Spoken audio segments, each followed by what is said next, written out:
Excellent.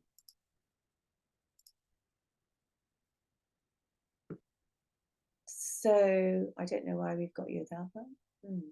Okay.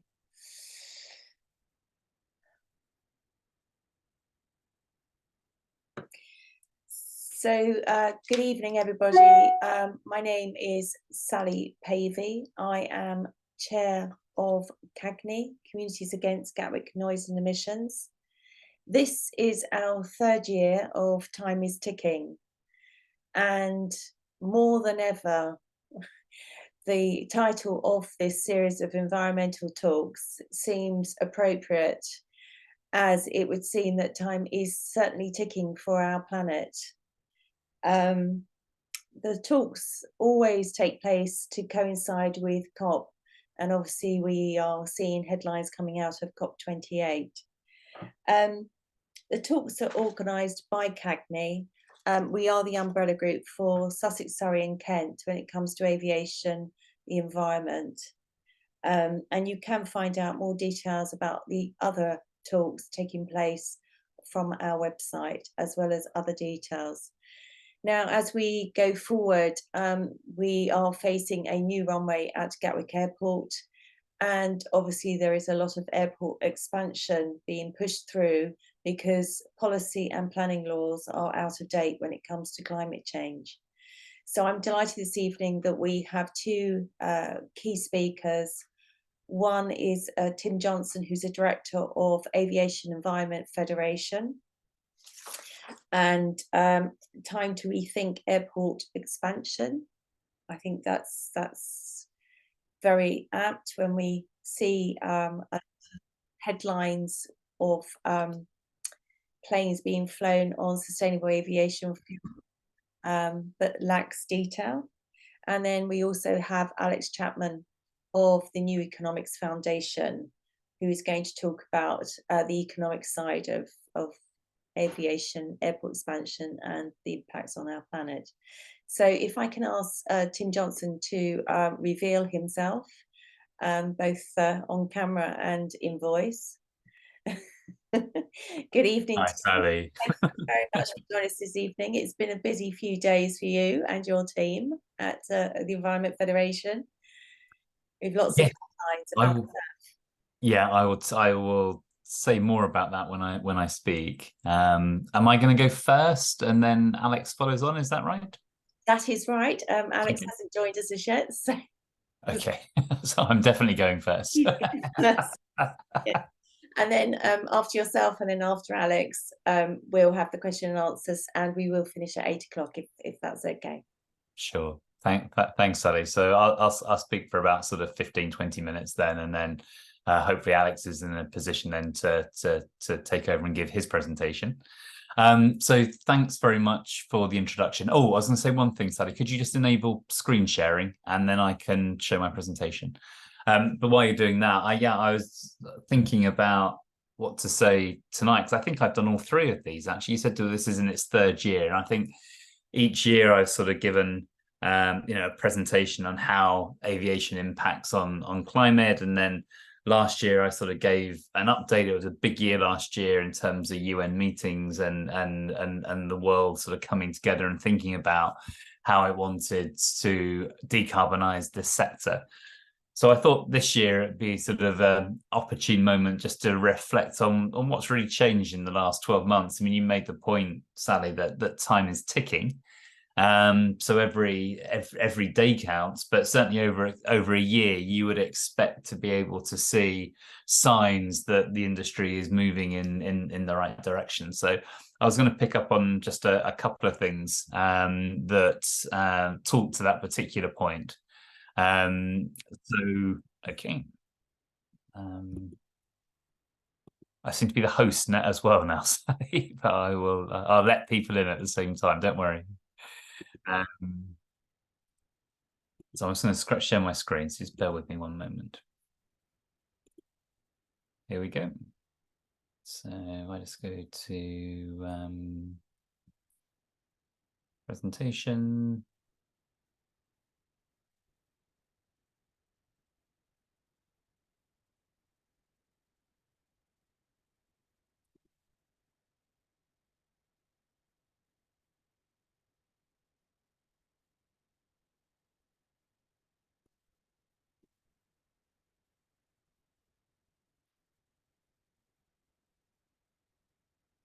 Great.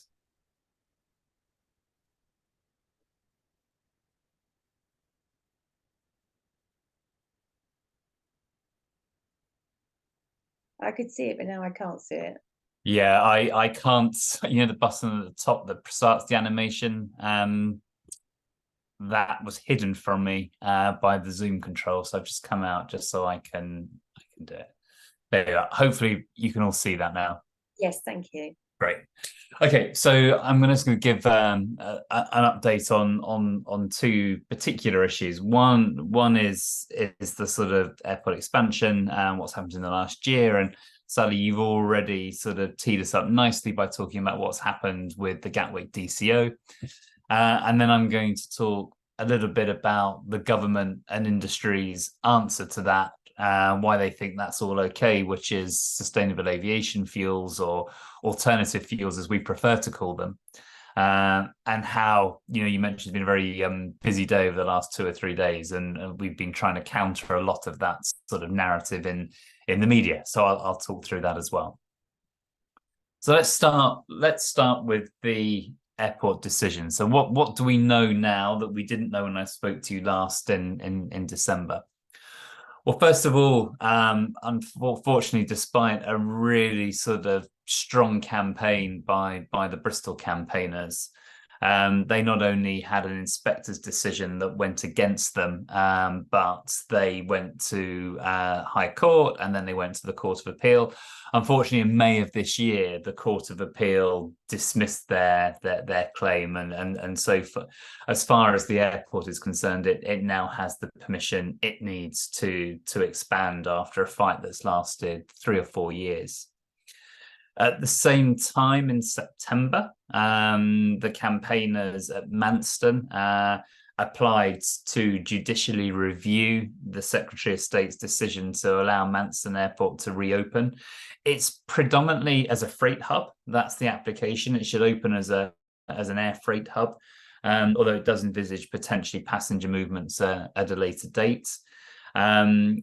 The local groups had successfully fought the initial decision. So the decision actually came out 2 or 3 years ago. Secretary of State gave permission. They went against the inspector's recommendation. The inspectors had recommended refusal, and the Secretary of State recommended approval, but didn't really give reasons why he was overturning the inspector's decision. And so the campaign group successfully challenged that decision. The decision was quashed. The Secretaries of State had to approve it all over again. They did so again this year. We and the campaign groups thought that the reasons given were still not sufficiently robust to justify why they were going against the inspector's recommendation, hence a second judicial review. But I say, sadly, the courts have not allowed that to proceed. And there's a pattern here, because actually at the beginning of the Bristol one, about 7 local authorities, all 7 local authorities, so not just the planning authority, but all the surrounding authorities, all were against Bristol Airport expanding. And despite that, you say the inspectors have allowed it, and the courts have now allowed it. And then finally, in terms of the airport decisions this year in October, the Secretaries of State approved Luton expansion. Now, Luton's complicated. Luton has 2 applications. It has a very, well, it's not minor, but it has a smaller application to increase its capacity by 1 million passengers per annum. That was put in as a planning application. The real objective here is to renegotiate their planning conditions, because they were actually reaching a ceiling whereby the binding noise conditions were actually sort of providing a constraint, and they wanted to renegotiate them to make them more flexible, and putting in a planning application for growth was one way of doing that. And that's not to be confused with what I'm about to talk about in the middle, in a moment, which is Luton's second application. But the first one for 1 million passengers and a renegotiation of the conditions, that was allowed in October 2023. So what's actually in the pipeline? What do we still expect to happen? Some of you will know that London City's public inquiry will now take place in December of this year, so it should start not this week, but it starts end of next week, but being the week after that. Should only take about 10 days, but it will certainly take place in the first half of December. Luton Part 2 is a much more major expansion. This is an expansion to go from the 19 million passengers that they currently have with that first permission up to about 32 million. So a significant increase. It is a development consent order, just like Gatwick's. It was probably 2 or 3 months ahead of Gatwick. And actually, one of the plus points is at least we can see how that process is working.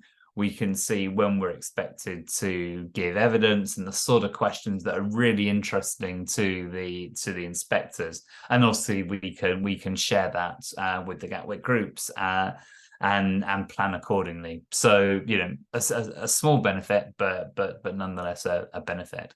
Gatwick, you probably don't need any introduction to, but AEF has registered as a party, and we will focus on the climate impacts that the Gatwick application will proceed, whilst continuing to support all our members, including CAGNY, in helping to develop their case and their arguments as well.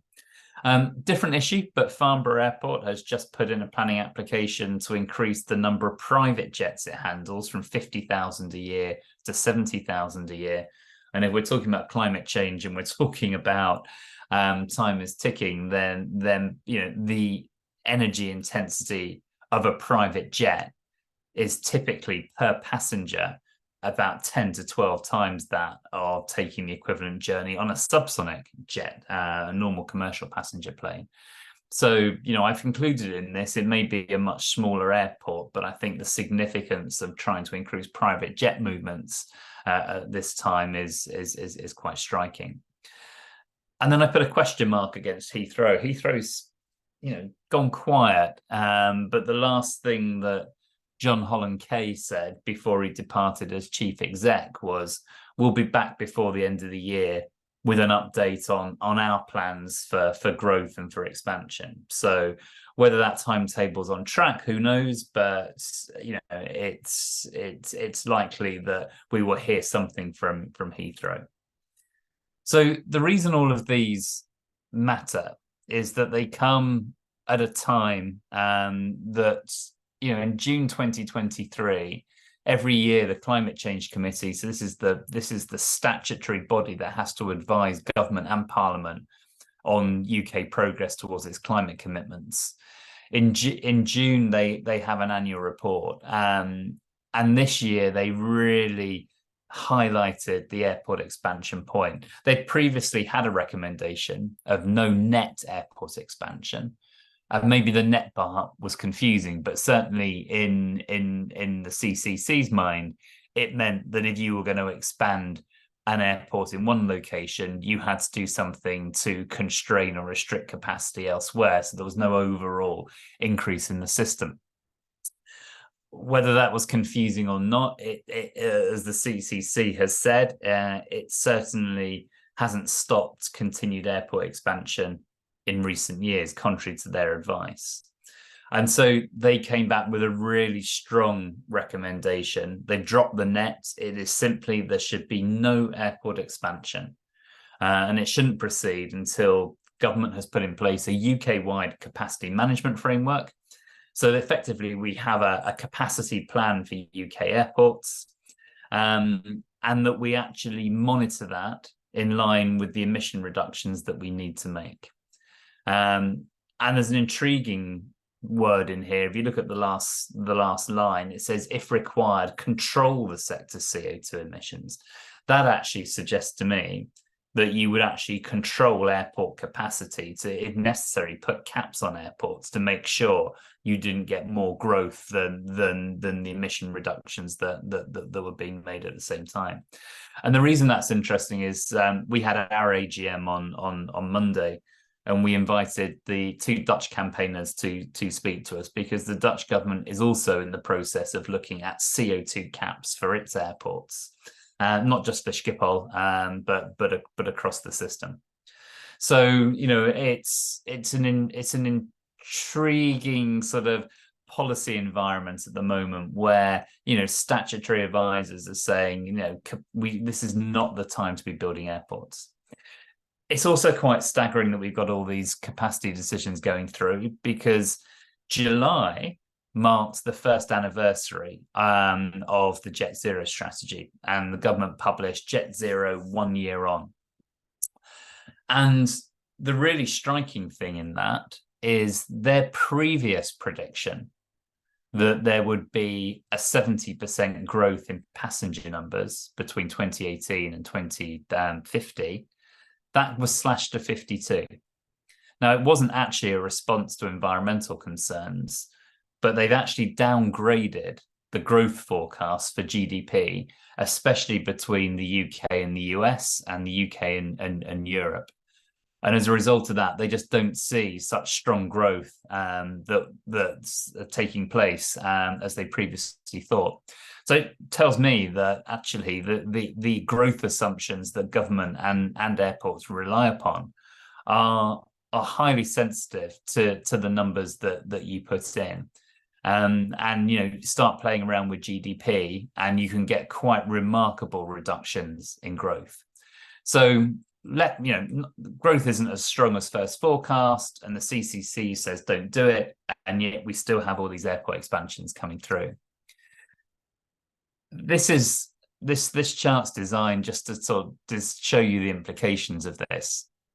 And if you look at the I suppose the first couple of columns that come down, where it says DfT forecast 2050 with no expansion, these are the sort of passenger numbers that you would expect to have if we didn't allow airports to expand their capacity. So Gatwick's around 52, Heathrow's around sort of 93, and you can see the others. But overall in the UK, we still have 410 million passengers worth of capacity in 2050 without expanding our airports. Now, in 2018, throughput was about 292. Government's talking about 50% growth. So that would be around 435 million.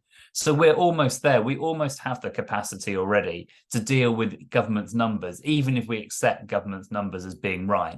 And bear in mind, they're still twice as high as the recommended growth that the committee on the Climate Change Committee has recommended.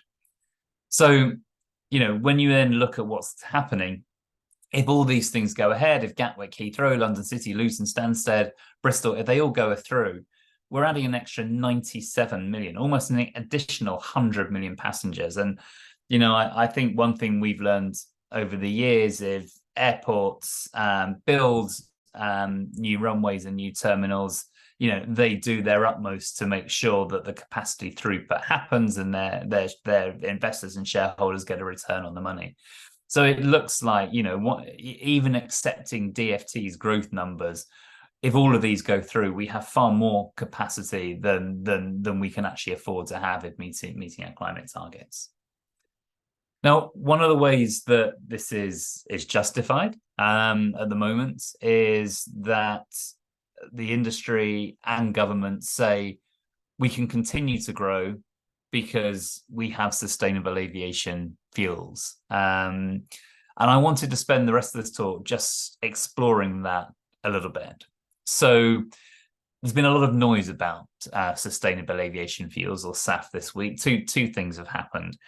Firstly, was the end of last week, ICAO, the UN body ICAO, that sort of sets rules and practices for international civil aviation, it's a UN agency, held its third conference on aviation alternative fuels, and they adopted a global vision that SAF, coupled with something you may not have come across before, lower carbon aviation fuels. Well, how are lower carbon aviation fuels different from SAF? Well, SAF is, in effect, a hydrocarbon fuel that is made out of biomass. It doesn't necessarily come from fossil oil. It comes from waste materials. Lower carbon aviation fuels, in contrast, is basically kerosene with a solar plant on the oil refinery. So the production emissions associated with manufacturing kerosene have a lower environmental footprint, and this is something that the Middle Eastern region has really been pushing as its contribution to decarbonisation. Keep using kerosene, but we'll try and reduce the emissions from the refining process. But a combination of SAF, LCAF, and other cleaner energies by 2030 should reduce emissions by 5%. It's not legally binding. It's aspirational. It doesn't apply to any particular state. So some states may do more, some states may do less. It was quite an interesting negotiation. AEF was there. And in particular, I think some of the African states were saying we really do not see any opportunity by 2030 for us to have SAF production plants in place, and we don't have the investment. All of this will take a little bit of time. So if you have the 5% ambition, you've really got to do this in Europe or North America. And then at the same time, we also had on Tuesday, and I'm sure you won't have missed it, it was almost on every news channel, every newspaper around the world. Virgin flew from Heathrow to New York a plane using 100% sustainable aviation fuel.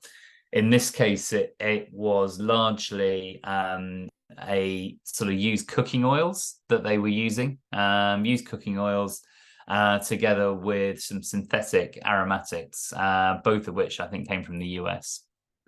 But they powered this flight without any kerosene on board at all.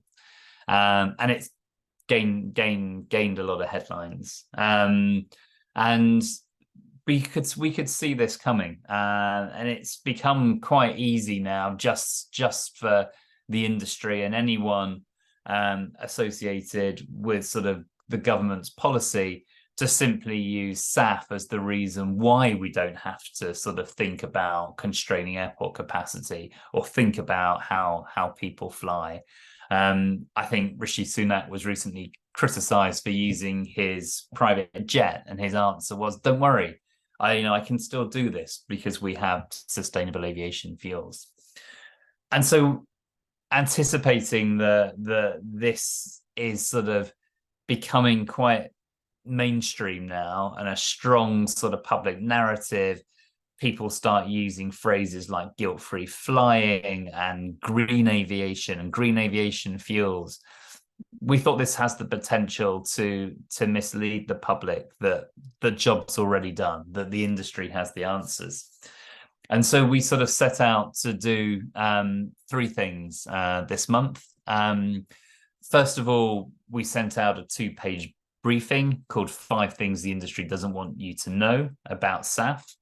And we sent that to around 200 journalists. We held an online web briefing. We're really pleased to see that a lot of the major newspapers turned up to that briefing, because they were all being entertained on board Tuesday's flight. A lot of the journalists flew on that Virgin flight to New York, along with the Transport Secretary of State, who addressed them on board.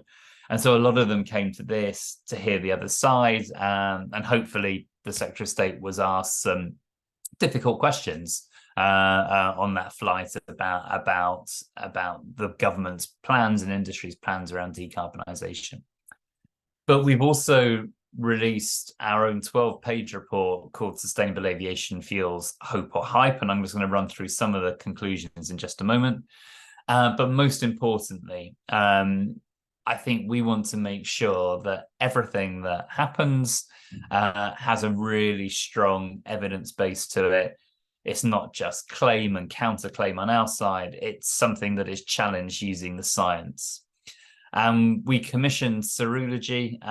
Chris Mallins, who is the lead consultant at Serology, is an alternative fuels expert, and he produced 3 volumes and a summary. It's 200 pages. You don't have to read it. Hopefully our 12-page report tries to summarize that. but it really delves into the detail about why question marks need to be asked around the sustainability of sustainable aviation fuels.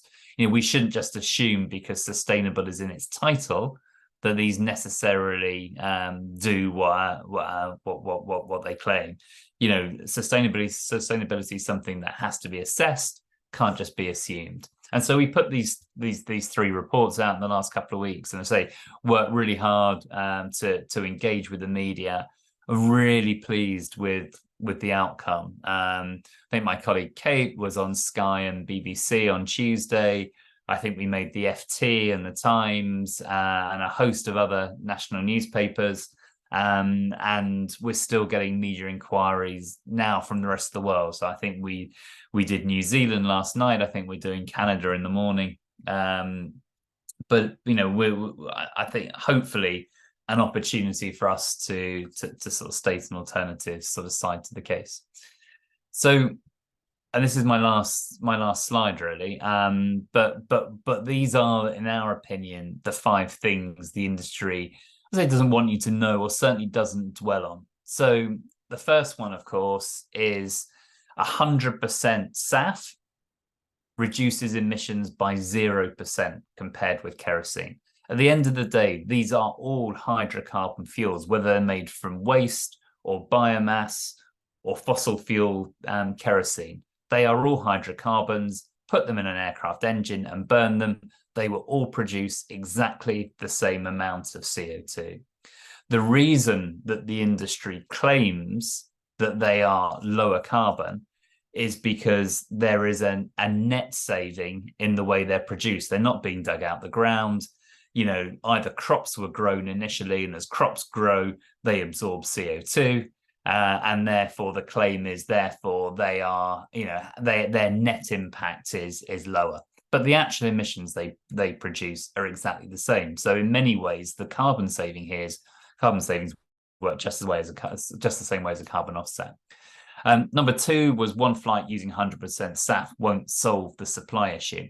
The reason this flight took place, and we don't actually have a problem with the flight taking place at the moment, the regulations state you can only have a 50% blend with kerosene. And the industry wanted to prove that 100% was possible, and now it's done that. But will it change anything? No, because if every plane was already using a 50% blend, and that was a constraint on the industry doing more, maybe that would be true. 100% would show you that you can go to the next step. But actually, we're so far away from those sort of volumes. About 2.6% of total UK aviation fuel use last year came from SAF, and globally it's less than 0.1%.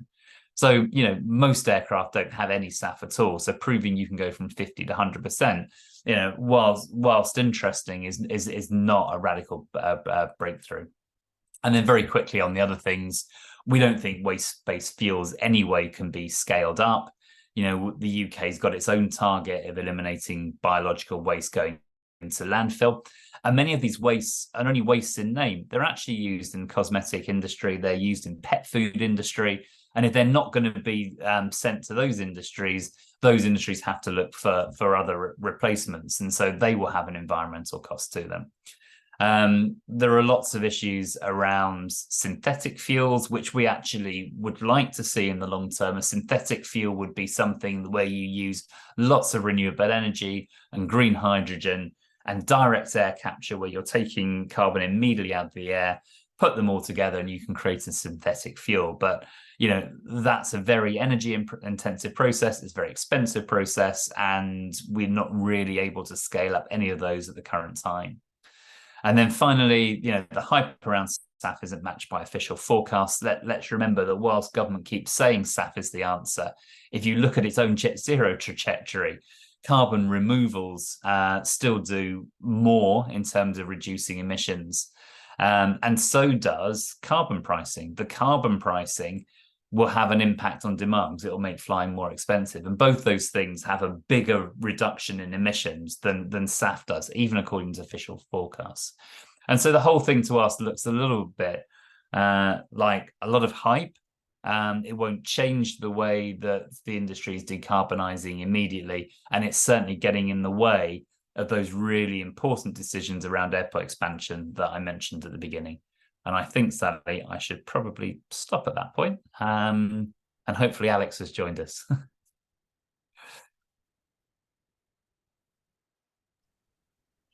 So do you want to stop sharing, Tim? Yeah, just done that. Thank you. And I dread to say that I can't actually see Alex has joined us. I have sent him a couple of reminders and links, so I'm a little bit concerned about that. That we seem to be missing our next keynote speaker. So would you mind if we perhaps take questions now for you? Of course. Yeah, let's do that. Okay, thank you. Okay, so if you, I'm just going to pop us all back into gallery mode. If you could perhaps raise a computer hand if you have a question for Tim, that would be helpful. She looks at the screen. No hands going up as yet. Okay. All right. So if we focus on all these airport expansions, Tim, they're using a policy, a government policy, making best use of existing runways. So do you see that the airports are learning from each other as they go through these processes? Yeah, that's a really good point, Sally. We do. The tactics seem to build off the previous inquiries, what worked, what doesn't. The simple answer at the moment is most airports are just simply saying emissions from aircraft are not a matter of local concern, they're a matter for national policy, and the government has its Jet Zero strategy. And therefore, EU inspectors do not need to spend a considerable amount of time at this inquiry thinking about aircraft emissions. Have faith in policy, and that's the general line. As you mentioned, the government's response is they think they can get to net zero by 2050 with that 50% increase in demand. And they've run sensitivity analysis around the airport expansions, and all their numbers add up. And so that seems to be presented to inspectors as something that need not be considered. But I think one thing that's been evident, and certainly evident at Bristol made that argument and said these matters are best dealt with at a national level. But Bristol Airport was never called in. The inspectors made the decision. It didn't need to be ratified by the Secretary of State, so government had no involvement in it.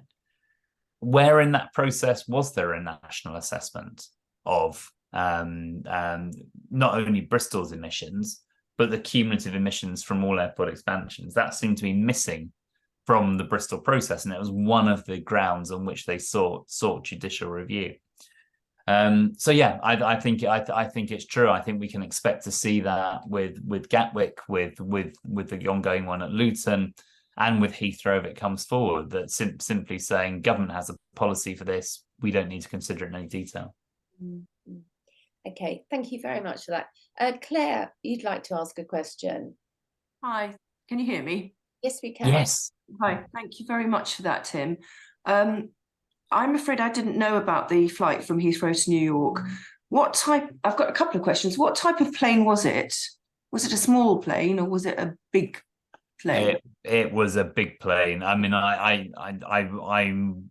I'm hesitant to say that it was a 787, but it was that sort of size. Yeah. It was not a small plane. I must admit, I don't know, Claire, the exact plane they used, but it would have been one of Virgin Atlantic's normal transatlantic aircraft. They didn't bring anything in for the purpose. Okay, thank you. The other question is, how are we getting on with electric airplanes. I remember reading a long time ago that small jet planes can go about 600 miles. I don't know if I'm up to date or if I read that wrong. How are we getting on with electricity? I mean, is that going to be an alternative at any time? Yeah, I mean, there are still demos in place. There are particular airlines that have really short route networks. So those in the Highlands and Islands of Scotland, for example, who are going to be the early adopters of these. They're quite interested in aircraft as sort of 15 to 30 seats, typically flying 200 or 300 miles. That seems doable.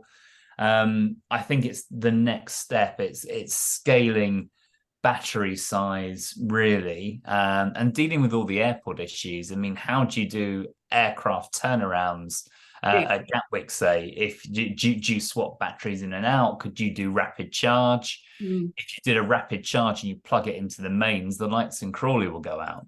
And so, you'll probably then have to have micro generation facilities on airports. So there's a lot of infrastructure issues around taking the next step, but I certainly think we will see them.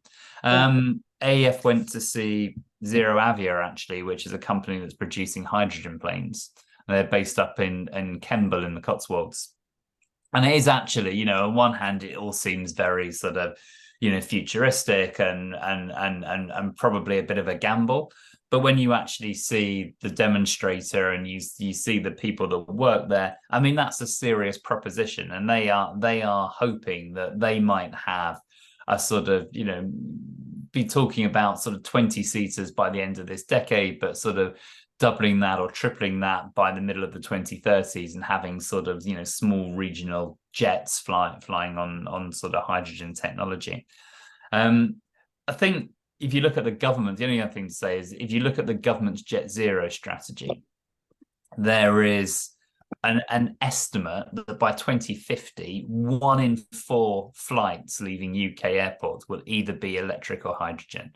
So there's a big market for them, and they are past the process. The difference is because they're on the very short routes, 25 or 27% of the movements only represents about 4% of the emission reductions, because they're all flying short haul, and they pale into insignificance when you sort of talk about the dominant long haul market.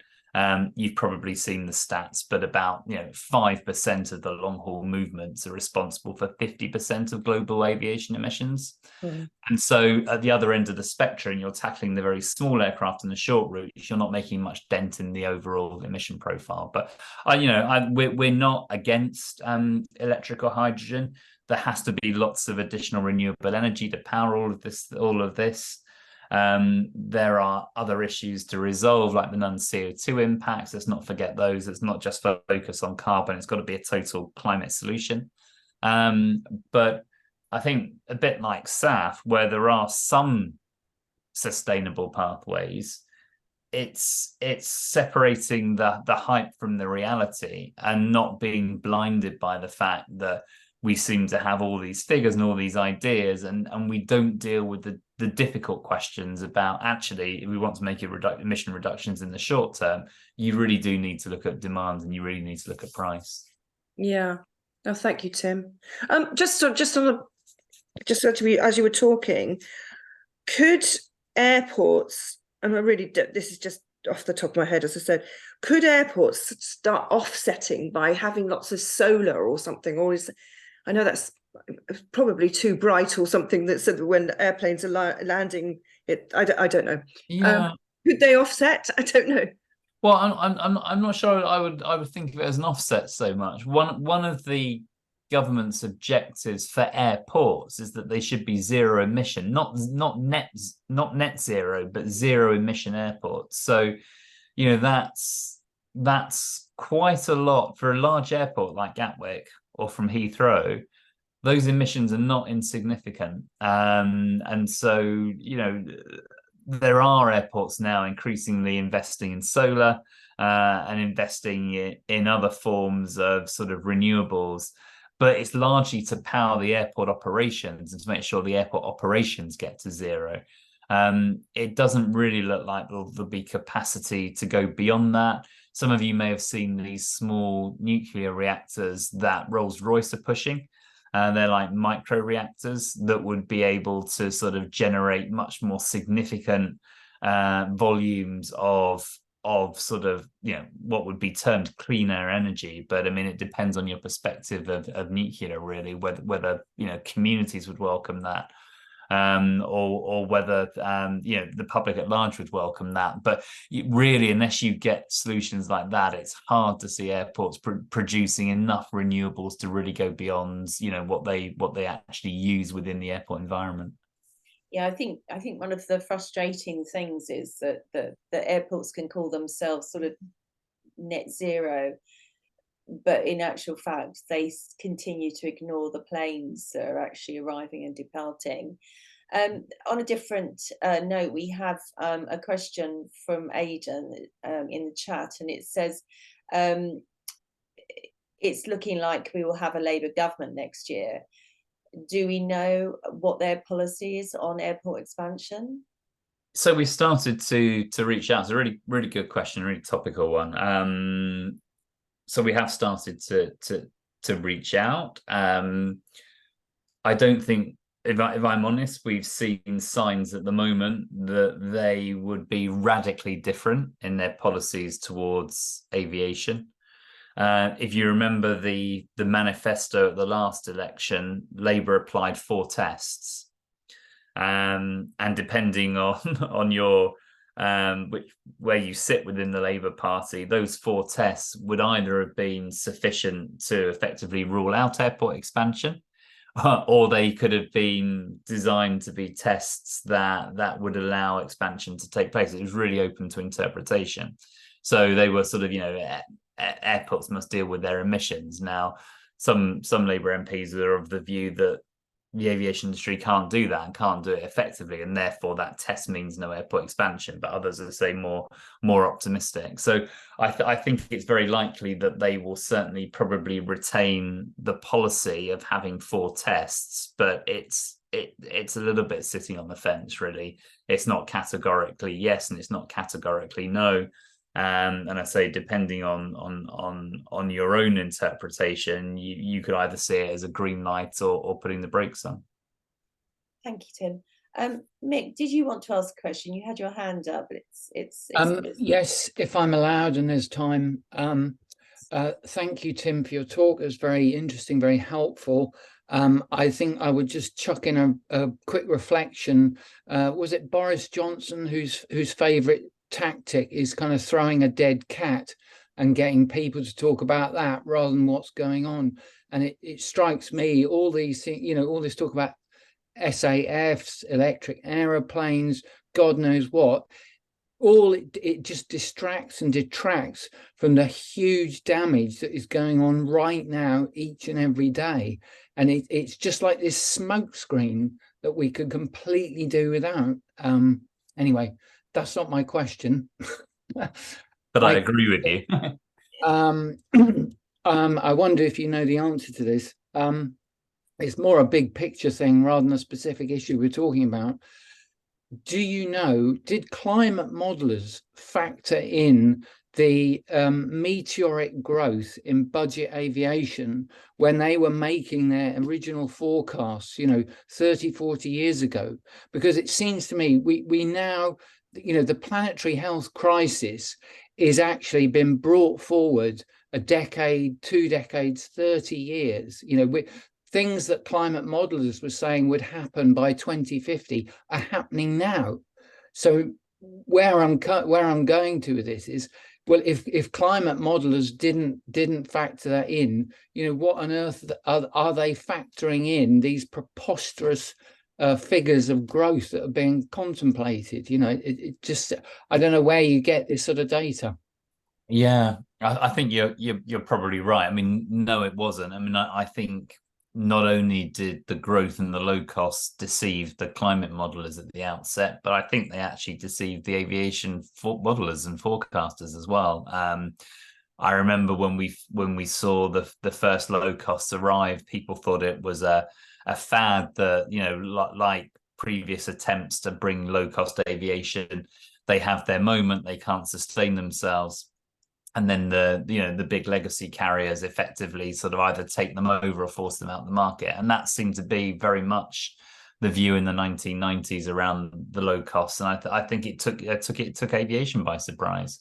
So no, it wasn't in those very early forecasts. I think the current forecasts do predict. I mean, there's a sort of working assumption that the fuel consumption of aviation globally will probably be 3 times higher in 2050 than it is today. And that factors in strong growth, not necessarily in Europe and North America, but certainly in the Pacific Asia region. And let's not forget that they are starting from a relatively low base in terms of their international travel.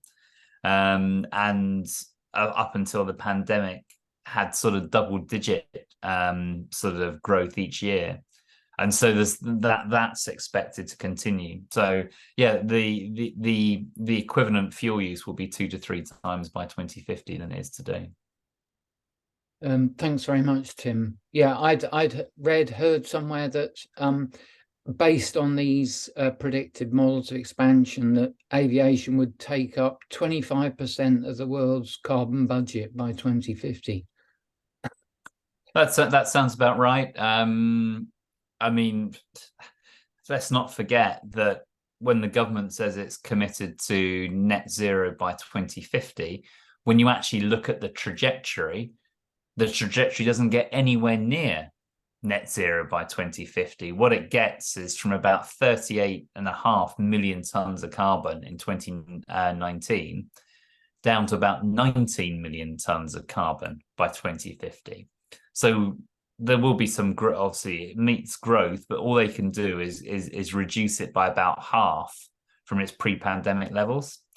The rest of that, almost 19 million tons, which is in the region of about 1/3 of the UK's residual CO2 in 2050.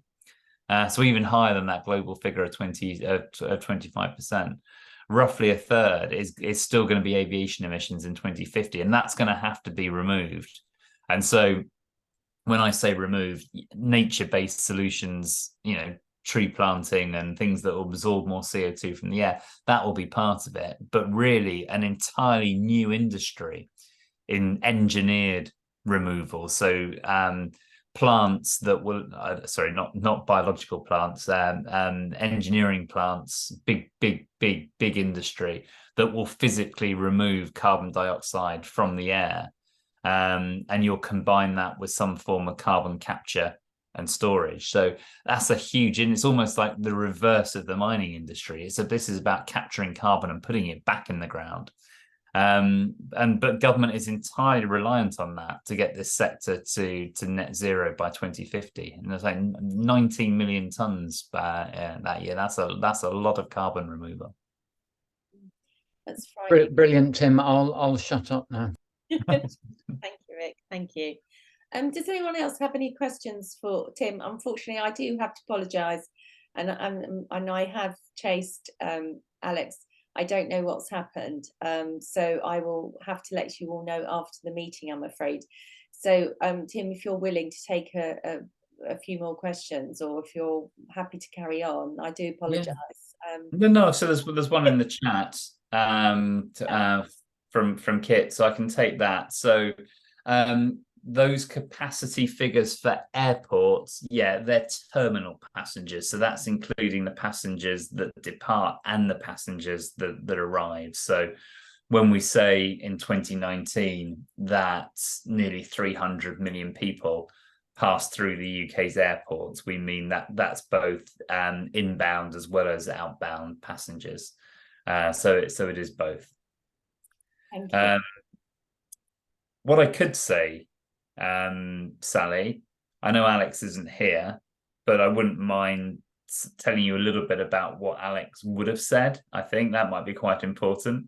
So we commissioned the work, so I'm quite happy to talk about the solutions, but I think Jane has a hand up. Jane, do you want to ask your question? You'll need to unmute yourself. Yes, thank you. Thank you, Tim.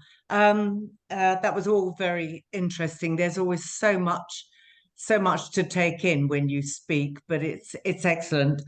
The Virgin flight, do we know if it used SAF fuel coming home? I don't know that, and I don't know whether it's come back yet either. I don't know whether the journalists it took to the US are still in New York or whether they're all back at their desks. So no, it's a good. I don't think I'm not sure that it did. It certainly wasn't claimed that it did, Jane. So I'd like to. Well, Okay. I think that if it had, they would have claimed the credit. So let's assume not.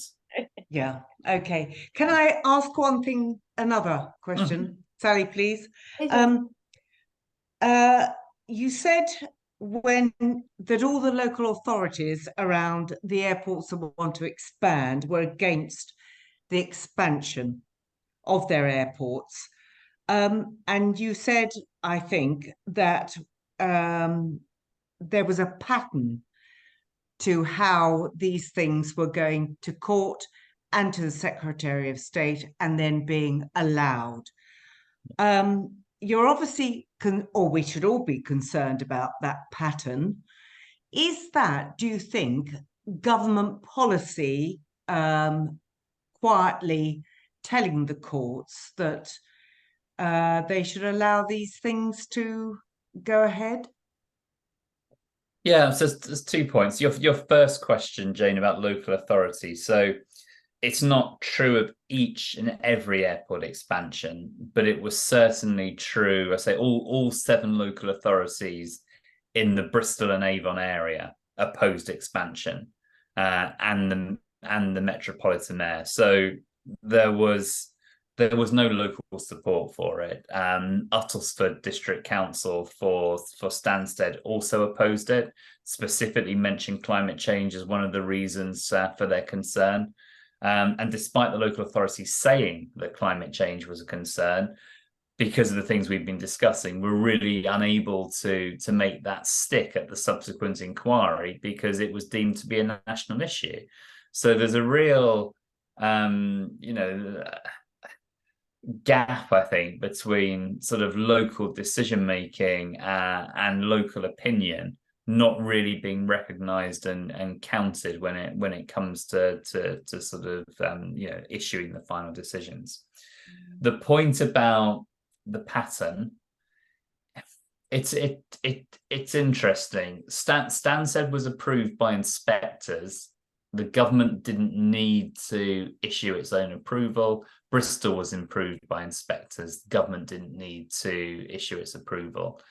Leeds Bradford was called in by Michael Gove. And the moment it was called in, the airport withdrew its application. That's not as big a victory as it sounds. Leeds Bradford already had a planning permission to expand the existing terminal. It was planning to demolish it with a second application and build a new one. And when it was called in, they said it's simply not worth the time and effort. They withdrew the application. They just going to use their original planning approval that they already had. So it doesn't actually stop the growth, although the communities there would argue that actually it makes it more unattractive to expand the existing terminal, and whether they will ever get the growth they envisage with a new terminal remains to be seen. So they could still claim partial victory. But the government in that case didn't actually have to say anything because, as I say, it was withdrawn. London City and the others, yet they will all end up on the Secretary of State's desk. I think the only one the government really has its fingerprints on directly at the moment is Manston. Manston and the first stage of Luton. They're the first actual decisions where Secretaries of State have had to come out and say, this is what we want to, this is what we want to say, this is what we want to put government's approval on this. Do they influence the courts? Yeah, well, I mean, it's hard to prove, isn't it? But the courts were initially quite open-minded. I mentioned the Manston success, and then this year we haven't had successes, or the groups haven't had successes. They've all at various courts, High Court, Court of Appeal, all seen their claims rejected. So yeah, you can be suspicious, Jane, I think. But yeah, proving it is would be another matter. And there's always the argument that, well, the government has always been very explicit that policy says airport growth and is supported, and therefore decisions, whether it's by the courts or by inspectors, have always been taken in line with government policy. That would always be the defence.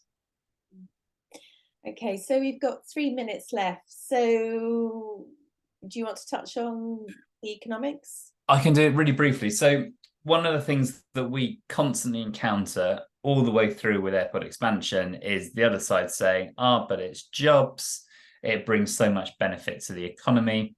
The numbers are always the same, and it turns out that we've been relying on the same numbers for about 10 years, and there's been no government evidence. These findings are often just accepted and repeated without any scrutiny. So we asked Alex at New Economic Foundation whether he could effectively create a new evidence base.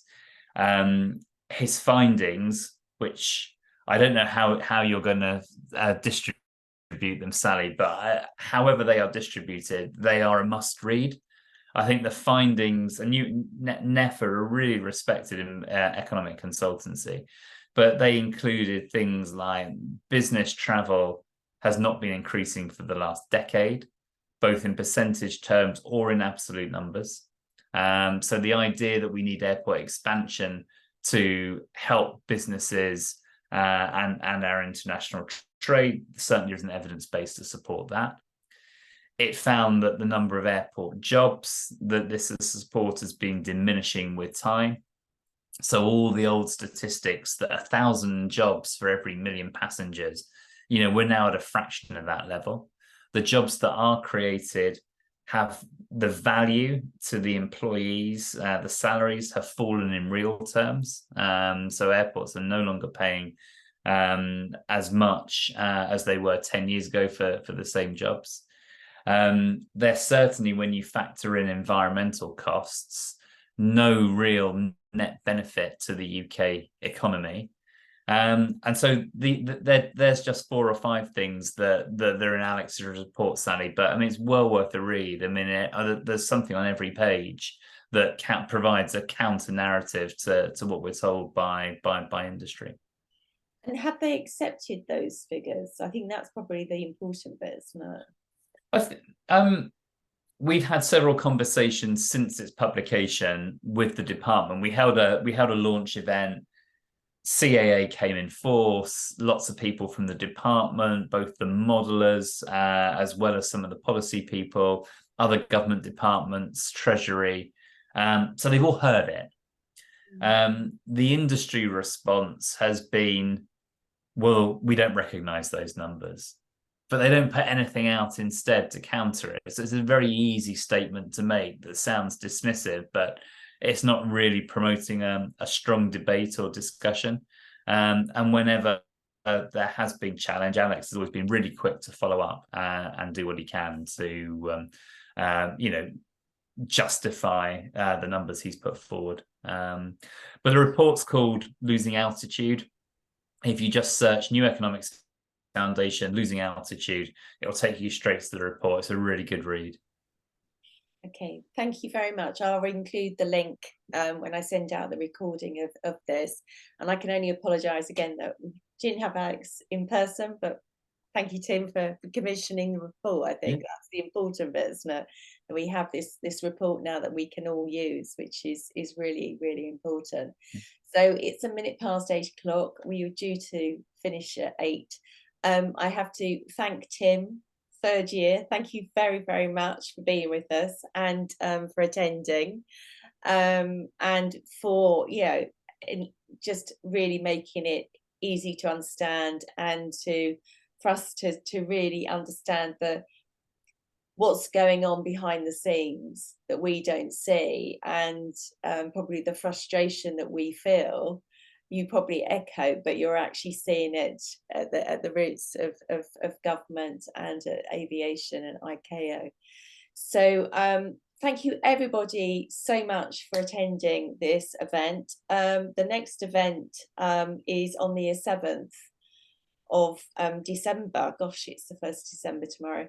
And that is with Tony Whitbread, and he will be talking about the biodiversity, etc. Tony is a very knowledgeable person. He has been chairman of Sussex, well, he is chairman of Sussex Wildlife Trust. He heads up biodiversity bodies, etc., etc.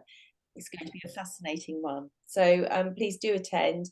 And I have to say, this is our 3rd year of time ticking, and we have to thank Friends of the Earth.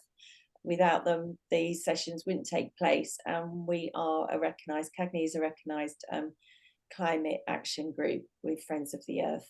So it just leaves me to say thank you ever so. Thank you, Tim. And I hope to see the majority of you on the 7th for our next talk. Thank you. Good night. Thank you, Sally. Thank you, Tim. Thank you, everyone. Thank you. Thanks, everyone. Goodbye. Bye. Bye-bye.